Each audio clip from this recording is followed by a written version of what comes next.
Ng araw sa inyong lahat. Ngayon guys, yung panibago na naman i-share sa inyo. Ano nga ba ang continuity check para sa mga baguhan na technician?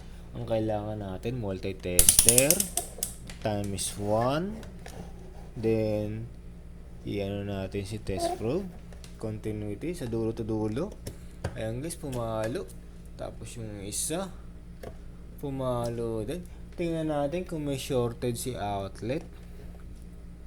Extension. Ayan guys, ibig sabihin walang shorted pagka tinest natin si line to neutral. Ayan guys, i-check naman natin sa stranded wire.